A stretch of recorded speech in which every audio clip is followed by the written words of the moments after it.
Olá, paz do Senhor a todos. Meu nome é Jorge Alves e eu estou gravando esta aula com um material complementar à revista de Escola Bíblica Dominical dos Adolescentes. Nós estamos nesse mês falando sobre o tema de evangelização, de missões. O tema desse trimestre é Sal e Luz no Mundo. Nós estamos chegando na lição de número 7, correspondente ao dia 15 de fevereiro de 2026, e o tema é a Igreja e o Evangelismo. Eu gostaria de te convidar, você que está com a sua revista de EBD, a abrir a sua revista, a lição de número 7, onde trata do tema Igreja e o Evangelismo.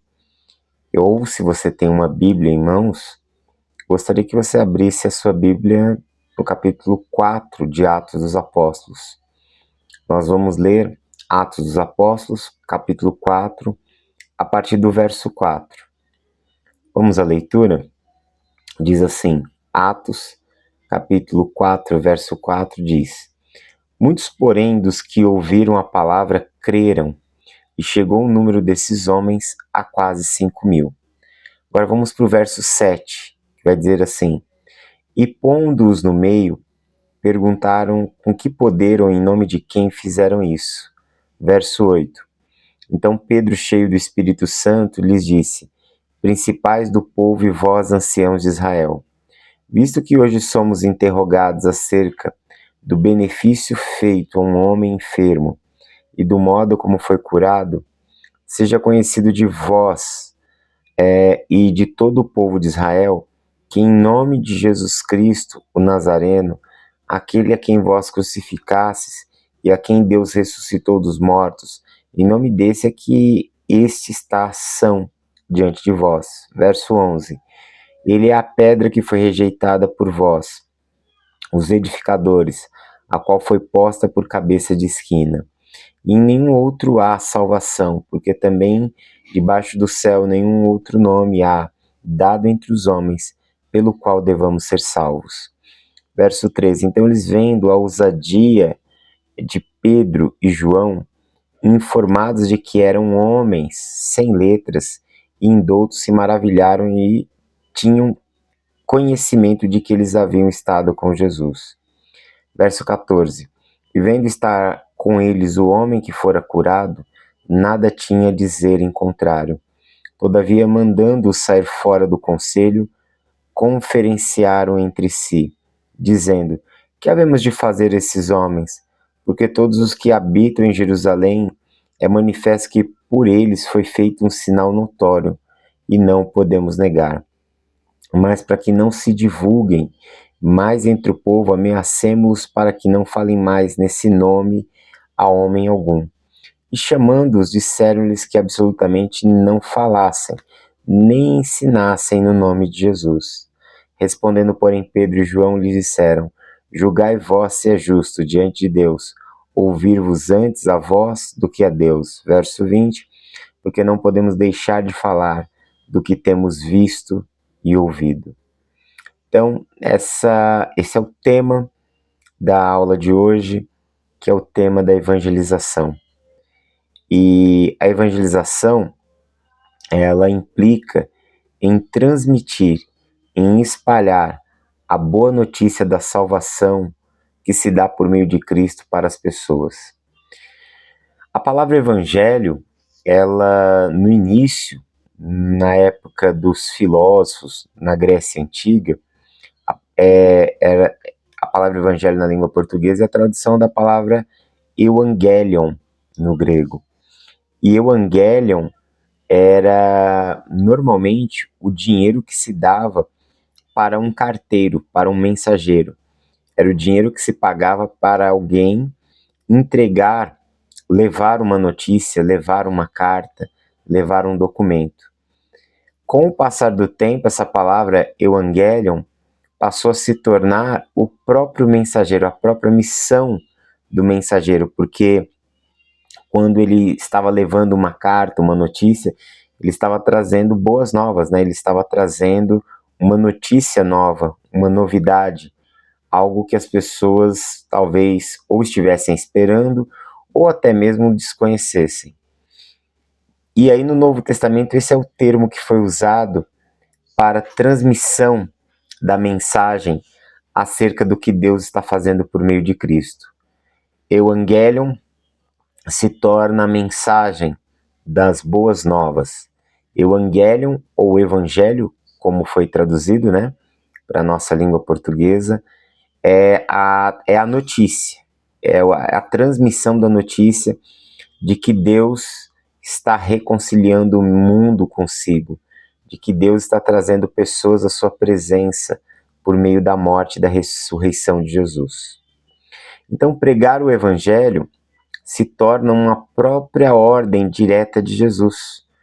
No Evangelho de Marcos, capítulo 16, verso 15, Jesus diz para os seus discípulos: ide por todo o mundo, pregai o Evangelho a todas as nações. Então, há 2000 anos, os cristãos eles têm cumprido esse mandamento. E exatamente por isso o Evangelho chegou até nosso país, até as nossas vidas, porque pessoas se dedicaram no passado e têm se dedicado até o dia de hoje para transmitir a mensagem do Evangelho. A evangelização, o anúncio da mensagem, foi o último assunto que Jesus tratou com os seus discípulos. E nessa ocasião ele ordena a evangelização do mundo. O próprio texto de Mateus, capítulo 28, verso 19, diz: ide, fazei discípulos de todas as nações, batizando-os em nome do Pai, do Filho e do Espírito Santo, e ensinando-os a guardar tudo o que vos tenho ensinado. Ou seja, a evangelização ela está atrelada ao plano da salvação que Deus estabeleceu. E esse plano tem como alvo toda a humanidade, e não somente uma nação ou um determinado povo. E foi isso que os discípulos de Jesus fizeram. Quando você lê o livro de Atos, você vai se deparar com essas informações. Eu estou aqui com uma Bíblia, na linguagem de hoje, que é até um texto da Bíblia, uma versão da Bíblia que eu recomendo, principalmente, eu recomendo para todos, mas principalmente para os adolescentes, principalmente para os jovens, para todos aqueles que estão começando a ler a Bíblia, eu recomendo que você se utilize de uma versão da Bíblia na linguagem de hoje, pois temos um texto mais moderno e um texto mais compreensível. E eu quero ler aqui Atos dos Apóstolos, capítulo 1, verso 8, que diz assim: porém, quando o Espírito Santo descer sobre vocês, vocês receberão poder e serão minhas testemunhas em Jerusalém, em toda a Judéia e Samaria e até nos lugares mais distantes da terra. Jesus promete a eles que eles receberiam poder dos céus, poder do Espírito Santo, para que fossem transmissores da mensagem de Jesus por todos os lados. Ele fala aqui de Jerusalém, Judéia, Samaria e até os lugares mais distantes. Então você vê que a igreja ela surge com uma missão evangelística, uma missão missionária de transmitir o evangelho para as nações. E você vai ver que após o dia de Pentecostes também, os apóstolos não só anunciam o evangelho, mas muitos milagres Deus realizava por meio dos discípulos. E esses sinais, esses milagres, esses prodígios, eles eram uma manifestação, um sinal do poder de Deus, um sinal que o reino de Deus havia chegado, e isso servia de um testemunho poderoso para que as pessoas pudessem dar crédito à mensagem que os discípulos de Jesus estavam anunciando.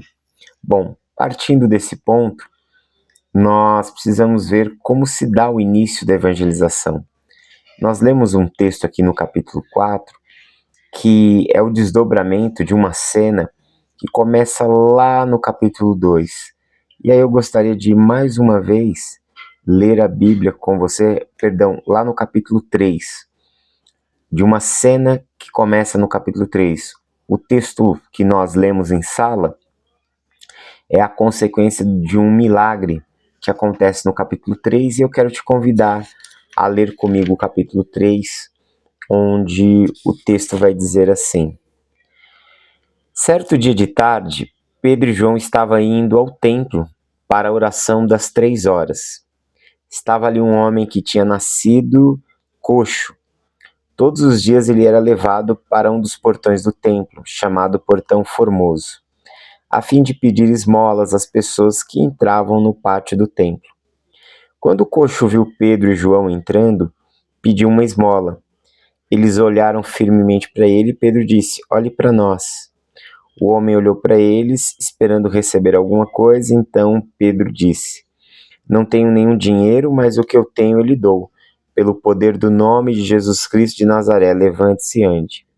Em seguida, Pedro pegou a mão direita do homem e o ajudou a se levantar. No mesmo instante, os pés e os tornozelos dele ficaram firmes. Então ele deu um pulo, ficou de pé e começou a andar. Depois entrou no pátio do templo com eles, andando, pulando e agradecendo a Deus. Toda a multidão viu o homem pulando e louvando a Deus. Quando perceberam que aquele era um mendigo que ficava sentado perto do portão formoso do templo, ficaram admirados e espantados com o que havia acontecido. Foi exatamente esse milagre aqui que gerou toda uma situação onde pessoas se aproximaram, assustados com o milagre que havia acontecido. E aí Pedro e João se utilizam dessa oportunidade, se utilizam desse momento para transmitir o evangelho, para anunciar o evangelho às pessoas. Então, Jesus cura esse homem através dos apóstolos. E todos que viram esse milagre começaram a glorificar a Deus, a reconhecer a presença e a mão de Deus. As pessoas elas conheciam a condição daquele homem, que sempre ficava à porta do templo pedindo esmolas. Então, Pedro, percebendo que o povo estava todo à sua volta, por causa do milagre, ele aproveitou dessa oportunidade para pregar sobre Jesus e para chamar o povo ao arrependimento. Veja só o verso 12. Vou ler o verso 11 e 12. O homem que havia sido curado acompanhou Pedro e João. Todas as pessoas estavam admiradas e corriam para a parte do pátio do templo chamada Alpendre de Salomão, onde eles estavam. E aí no verso 12, Pedro se aproveita da situação e fala, quando Pedro viu isso, disse ao povo: Israelitas, por que vocês estão admirados? Por que estão olhando firmemente para nós, como se tivéssemos feito esse homem andar por causa do nosso próprio poder ou por causa da nossa dedicação a Deus? O Deus dos nossos antepassados, o Deus de Abraão, o Deus de Isaac e o Deus de Jacó, foi quem deu glória ao seu servo Jesus.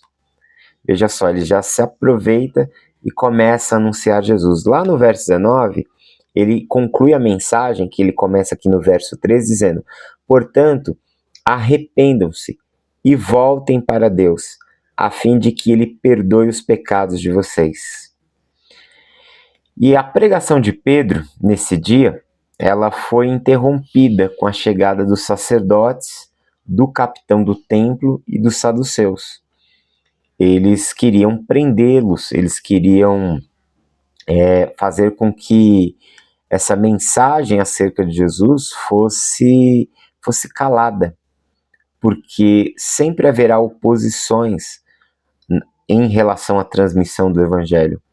Anunciar o evangelho, pregar a palavra, sempre levantará opositores, isso é um fato. Mas Deus ele nos capacita com poder para que nós possamos enfrentar os desafios na tarefa da evangelização. Nesse episódio aqui, mesmo diante de todo esse ocorrido, dessa tentativa de intervenção por parte dos guardas do templo, por parte dos sacerdotes, dos saduceus, quase 5.000 pessoas nesse dia passaram a crer em Jesus. Por isso as autoridades religiosas que lideravam o templo se reuniram para tentar fazer algo contra os discípulos, com o objetivo de silenciar a pregação na cidade de Jerusalém. A gente vai ver isso no capítulo 4, verso 5 e 6, eu vou ler do 1 até o 6. Diz assim: Pedro e João ainda estavam falando ao povo quando chegaram alguns sacerdotes, o chefe da guarda do templo e alguns saduceus. Eles ficaram muito aborrecidos porque os dois apóstolos estavam ensinando ao povo que Jesus havia ressuscitado e que isso provava que os mortos vão ressuscitar. Então prenderam os dois e os puseram na cadeia para ficarem lá até o dia seguinte. Olha só, prenderam eles, pois já era muito tarde. Porém, muitas pessoas que ouviram a mensagem creram, e os homens que creram foram mais ou menos 5.000. Olha que avivamento. Verso 5: No dia seguinte, reuniram-se em Jerusalém as autoridades dos judeus, os líderes do povo e os mestres da lei. Nessa reunião estavam também Anás, que era o grande sacerdote, Caifás, João, Alexandre e os outros que eram da família do grande sacerdote. As autoridades puseram os apóstolos em frente deles e perguntaram: com que poder ou em nome de quem vocês fizeram isso? Então eles passaram a partir de então por um interrogatório diante dessa corte aqui, desse tribunal. O verso 15 até o 17 vai dizer assim, ó. Verso 15: Em seguida, mandaram que Pedro e João saíssem da sala do conselho e começaram a discutir o assunto. Eles diziam: o que vamos fazer com esses homens? Pois todos os moradores de Jerusalém sabem que eles fizeram um grande milagre e nós não podemos negar isso. Mas para não deixar que a notícia se espalhe, ainda mais entre o povo, vamos ameaçá-los a fim de que nunca mais falem com ninguém a respeito de Jesus. Porém, Pedro e João, no momento desse interrogatório, eles também aproveitaram a oportunidade para falar acerca de Jesus, para pregar sobre Jesus. O verso 17, 18, o verso 18 diz: Então chamaram e ordenaram duramente que não falassem, nem ensinassem nada a respeito de Jesus. Porém, Pedro ele afirma que ele continuaria a pregar. Veja só, verso 19: Mas Pedro e João responderam: os senhores mesmos julguem diante de Deus. Devemos obedecer aos senhores ou a Deus? Pois não podemos deixar de falar daquilo que nós temos visto e ouvido.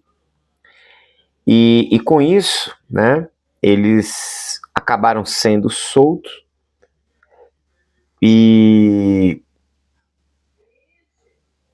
eles voltaram então para suas casas, né? Eles levaram isso ao conhecimento dos outros discípulos. Você vai ver aqui no verso 23, ó. Quando Pedro e João foram soltos, voltaram para o seu grupo e contaram tudo que os chefes dos sacerdotes e os líderes do povo haviam dito. E então a igreja ela começa a levantar um clamor, pedindo ao Senhor não que os livrasse. Veja só que coisa interessante. Eles não pedem para Deus os livrá-los, eles não pedem para Deus tirá-los dali. A oração deles não é uma oração que visava fugir ou que visava fazer com que o problema desaparecesse. Não. O que eles oram é pedindo ao Senhor ousadia, coragem para continuar pregando a palavra de Deus. Do verso 24, olha o texto: assim que eles ouviram isso, adoraram todos juntos a Deus, dizendo... Aí o verso 29 e 30 vai dizer assim: agora, Senhor, olha para a ameaça deles, dá a teus servos confiança para anunciarem corajosamente a tua palavra. Estende a mão para curar, a fim de que, por meio do poder do nome do teu dedicado servo Jesus, milagres e maravilhas sejam feitos. Isso já nos ensina uma lição muito grande, não só em relação à pregação do evangelho, as oposições que nós vamos sofrer por anunciar o evangelho, mas nos ensina também que na vida nós não devemos fugir dos nossos desafios, nós não devemos fugir das situações difíceis que se apresentam diante de nós, mas nós precisamos pedir a Deus que nos capacite, que nos dê coragem, que nos dê força, para que em nome de Jesus a gente possa enfrentar qualquer desafio. e certamente Deus responderá a nossa oração e nos capacitará para que a gente possa encarar os problemas.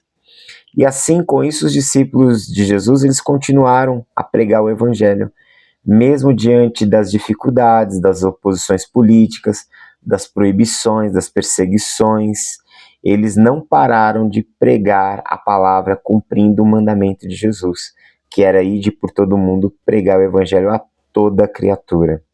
Mesmo quando isso custava a liberdade deles, a segurança familiar deles, a integridade física deles, porque muitas vezes apanharam, ou até mesmo a morte, até mesmo a vida, eles custassem a própria vida.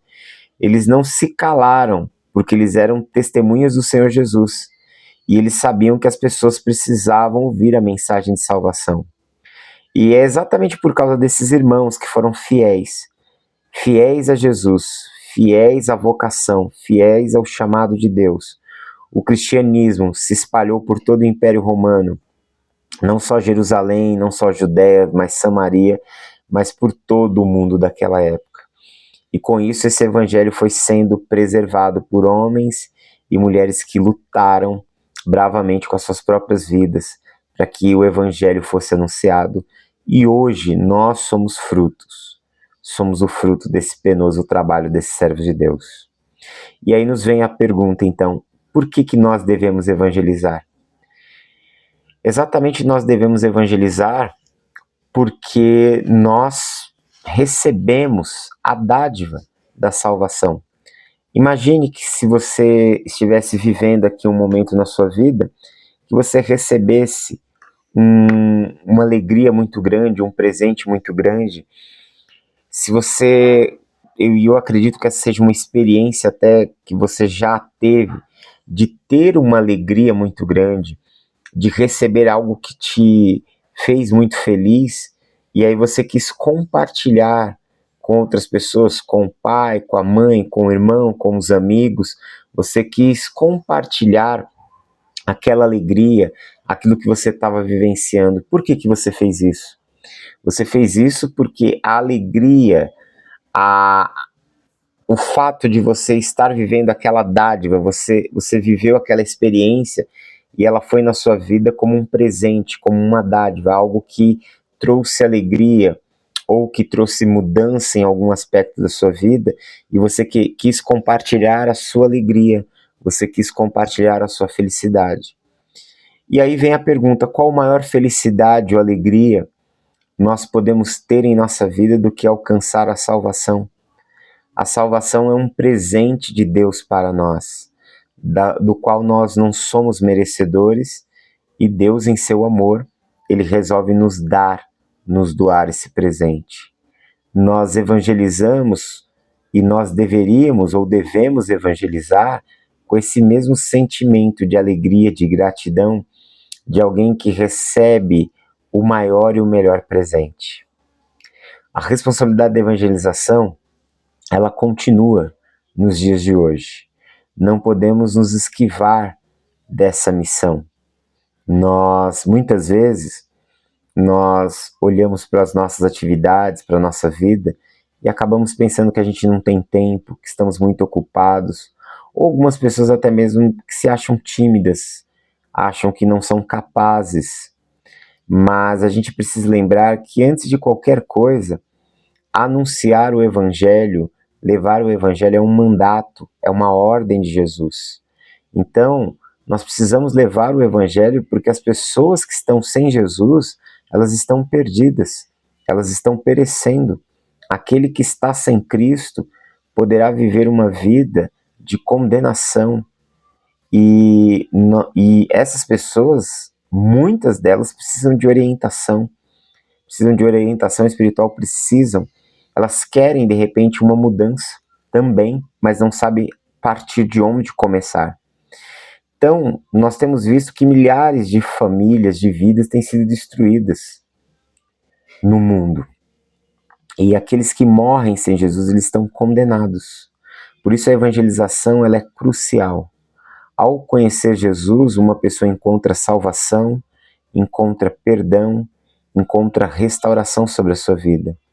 Uma simples conversa que você possa ter com um amigo, com alguém, Uma simples conversa, um simples folheto, um simples direcionamento para Jesus pode mudar a vida de uma pessoa para sempre. Jesus, ele chamou pessoas, ele convocou, comissionou pessoas para serem seus representantes. Ele nos entregou uma missão. Isso é a responsabilidade de anunciar o mundo, de levar o mundo o caminho da reconciliação com Deus, que é Jesus. A palavra de Deus diz em 1 Timóteo 2,4 que Deus quer que todos os homens se salvem e cheguem ao conhecimento da verdade. Sabemos que nem todas as pessoas serão salvas, mas a missão da igreja é tornar o evangelho conhecido ao maior número de pessoas possíveis. Devemos falar de Jesus para todas as pessoas, sem timidez ou constrangimento. Se você se sente tímido, se você se sente constrangido, Atos 4, nós acabamos de ler, os discípulos pediram coragem, pediram ousadia, pediram que Deus os habilitasse para que eles pudessem anunciar o Evangelho. Que essa também possa ser a nossa oração, que todos nós possamos vencer os nossos medos e temores e nos levantarmos no anúncio do Evangelho. E aí vem a pergunta, como é que eu posso evangelizar? Nós temos inúmeras formas de evangelização, desde daquilo que nós chamamos de evangelismo em massa, que vai de um culto ao ar livre, a entrega de folhetos, que são ainda mecanismos muito usados e úteis. Nós temos talvez um método de evangelismo que eu ainda considero ainda mais eficaz, porque ele é tido como eficaz nos estudos da história de missões, na história da igreja, que é o evangelismo individual. Ou seja, nós criarmos conexões, pontes com as pessoas, amizades, relacionamentos e transmitir o evangelho de uma pessoa para outra. Assim como Filipe, em Atos 8, ele vai ao encontro de um homem, de um oficial que estava numa carruagem, ele entra nessa carruagem, segue viagem com esse homem e anuncia o evangelho, esse homem se converte e é batizado. Nós também entendemos que poderemos ter uma eficácia, um bom resultado ao evangelizar individualmente, ao evangelizar de forma não coletiva, mas de forma mais individualizada. E como a gente faz isso? Crie pontes de amizade, construa relacionamento com as pessoas e viva uma vida a tal ponto de que as pessoas elas vejam em você algo diferente, vejam em você uma pessoa que não vive de uma forma como a sociedade, como a cultura vive. Isso por si só já é uma mensagem muito poderosa. Mas os laços de amizade criam vínculos onde as pessoas elas se tornam mais aptas, mais propensas a ouvir o que você tem a dizer. E aí, nessa convivência, em algum momento, você pode estar anunciando Jesus para o seu amigo, para a pessoa que você conhece. Então, nós precisamos ver que o evangelismo ele pode acontecer de inúmeras formas. E sempre nós realizamos esse trabalho para a glória de Deus. Nós precisamos entender que Jesus venceu a morte, ressuscitou no terceiro dia, cumpriu o plano do Pai e abriu o caminho para a reconciliação de todas as pessoas com Deus por meio dele. Por isso, todo aquele que crer em Jesus será salvo. Que você possa utilizar essa aula, que essa aula possa te gerar consciência, você possa ver a importância do trabalho de evangelismo e que você possa desejar no seu coração ser alguém que leve o evangelho a outras pessoas, que cumpra o ID de Jesus, a missão de Jesus no mundo, para que você possa ser verdadeiramente sal, que tempera, que dá sabor à vida das outras pessoas, que você possa ser luz, que ilumina, que traz claridade para aqueles que estão em trevas. Que Deus possa abençoar a sua vida e que você possa ser um canal, um instrumento para abençoar outras vidas em nome de Jesus. Essa foi a aula de hoje, a aula cujo tema é Igreja e o evangelismo, e que Deus os abençoe ricamente em Cristo. Forte abraço e até mais.